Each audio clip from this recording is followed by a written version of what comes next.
अकल है तो सोचा नहीं, अकल तो मौजा ही मौजा करने वाले उधर ਨੂੰ निकल जाओ, सोचने वाले ਇੱਥੇ ਬਹਿ ਜਾਓ। सोचिए कि ਅਸੀਂ ਹੁਣ ਕਿੱਧਰ ਨੂੰ ਜਾਣਾ ਹੈ, ਹੁਣ ਸਾਡਾ ਕੰਮ ਕਿੱਥੇ ਫਸ ਗਿਆ ਹੈ।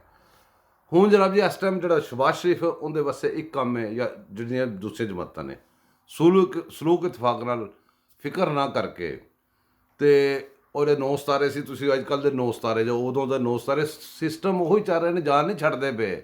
ਇਹ ਕਦੀ ਬਾਰ ਚੰਗੇ ਬਣ ਕੇ ਜਾਂਦੇ ਨੇ, ਸਾਨੂੰ ਚੰਗਾ ਵਿਖਾਉਂਦੇ ਨੇ, ਅਸੀਂ ਨਾਅਰੇ ਲਾ ਦਿੰਦੇ ਹਾਂ, ਭੰਗੜੇ ਪਾ ਦਿੰਦੇ ਹਾਂ, ਲੇਕਿਨ ਗੰਦੇ ਤੇ ਗੰਦੇ ਹੀ ਨੇ। ਉਹੀ 9 ਸਿਤਾਰੇ ਵਾਲਾ ਸਿਸਟਮ ਹੁਣ ਅੱਜ ਕੱਲ੍ਹ ਦੇ 9 ਸਿਤਾਰੇ ਆਏ ਨੇ। ਇਹਨਾਂ 9 ਸਿਤਾਰਿਆਂ ਨੂੰ ਚਾਹੀਦਾ, ਅੱਲਾ ਮੈਨੂੰ ਚਾਂਸ ਦਿੱਤਾ ਹੈ, ਮੁਲਕ ਦੀ ਰਲ ਕੇ ਖਿਦਮਤ ਕਰੋ। ਇਹ ਜਿਹੜਾ ਬੰਦਾ ਇਹ ਲੈ ਕੇ ਆਏ ਸਨ, ਜਿਨ੍ਹਾਂ ਨੇ ਜਿਹਨੂੰ ਸਾਡੇ ਮਸਲਤ ਕੀਤਾ ਸੀ, ਹੁਣ ਬੜੇ ਆਰਾਮ ਨਾਲ ਪੈਰ ਸਲਿੱਪ ਕਰਕੇ ਪਿੱਛੋਂ ਨਿਕਲਦੇ ਪਏ ਨੇ, ਉਹਦੇ ਖਿਲਾਫ ਹੋ ਕੇ ਵਿਖਾ ਰਹੇ ਨੇ। ਉਹ ਸਜ਼ਾ ਤਾਂ ਹੋਈ ਨਹੀਂ ਕਿਸੇ ਨੂੰ। ਤੁਸੀਂ ਮੁਜਰਮ ਹੈਗੇ ਜੇ, ਇਹਦੇ ਨਾਲ ਉਹਨੇ ਹੀ ਮੁਜਰਮ ਜੇ, ਬਲਕਿ ਇਹ ਮੁਜਰਮ ਕੋਈ ਨਹੀਂ ਹੈਗਾ। ਇਹਨੂੰ ਤਾਂ ਤੁਸੀਂ ਬਾਵੇ ਨੂੰ ਲਿਆ ਕੇ ਪਾਇਆ ਸੀ, ਮੁਜਰਮ ਤੁਸੀਂ ਹੋ। 9 ਸਿਤਾਰੇ ਬਣਾਉਣ ਵਾਲੇ ਅੱਜ ਵੀ ਸਾਡੇ ਪਿੱਛੇ ਹੈਗੇ ਹੋ।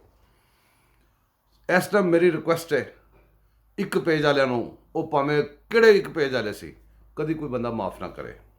ਇਹਨਾਂ ਨੂੰ ਤੁੰਨ ਕੇ ਰੱਖੋ, ਇਹਨਾਂ ਦੇ ਚੱਕਰ ਹੀ ਨਾ ਆਓ। ਅਤੇ ਇਹ ਜਿਹੜਾ ਇੱਕ ਪੇਜ ਬਣਿਆ ਸੀ ਉੱਤੇ, ਜਿਹੜੇ ਇੱਕ ਪੇਜ ਤੋਂ ਬਾਹਰ ਰਹਿ ਗਏ ਸੀ ਬੰਦੇ, ਉੱਠੋ, ਆਪਣਾ ਮੁਲਕ ਬਚਾਓ, ਆਪਣੇ ਮੁਲਕ ਦੀ ਖਿਦਮਤ ਕਰੋ, ਸਾਰੇ ਬੰਦੇ ਨਾਲ ਲੱਗ ਜਾਓ, ਮਹਿੰਗਾਈਆਂ 'ਤੇ ਕੰਟਰੋਲ ਕਰੋ, ਇਹਦੀ ਬਰਬਾਦੀਆਂ 'ਤੇ ਜਿਹੜਾ ਪਿੱਛੇ ਬਰਬਾਦੀਆਂ ਇਹਨਾਂ ਨੇ ਇੱਕ ਪੇਜ ਨੂੰ ਫੈਲਾਈਆਂ ਨੇ, ਇਹਨੂੰ ਕੰਟਰੋਲ ਕਰੋ, ਇਹਨੂੰ ਸਾਂਭੋ, ਰਿਪੇਅਰ ਕਰੋ, ਔਰ ਇੱਕ ਪੇਜ ਵਾਲਿਆਂ ਦਾ ਰਸਤਾ ਬੰਦ ਰੱਖੋ। ਨੈਕਸਟ ਟਾਈਮ ਇਹ ਇੱਕ ਪੇਜ ਵਾਲੇ ਕੰਜਰ ਦੇ ਬੱਚੇ ਜਿੱਥੋਂ ਆਉਣ, ਇਹਨਾਂ ਦੇ ਨਾਸਾਂ 'ਤੇ ਮਾਰੋ, ਇਹਨਾਂ ਨੂੰ ਬਖਸ਼ਣਾ ਨਾ ਕਦੀ ਵੀ। ਅਗਰ ਮੁਲਕ ਰੱਖਣਾ ਜੇ ਨਾ ਬਖਸ਼ਣਾ ਨੇ, ਤਾਂ ਮੁਲਕ ਕਾਦੀਆਨੀ ਲੈ ਕੇ ਸਾਰੇ ਬਾਹਰ ਦੇ ਬੰਦੇ ਲੈ ਗਏ ਨੇ, ਖਤਮ ਹੋ ਗਿਆ ਜੇ। ਇਹਨੂੰ ਦੁਬਾਰਾ ਬਣਾਉਣਾ ਜੇ, ਲੇਕਿਨ ਇੱਕ ਪੇਜ ਵਾਲਿਆਂ ਨੂੰ ਪਾੜ ਕੇ ਬਾਹਰ ਕੱਢ ਕੇ।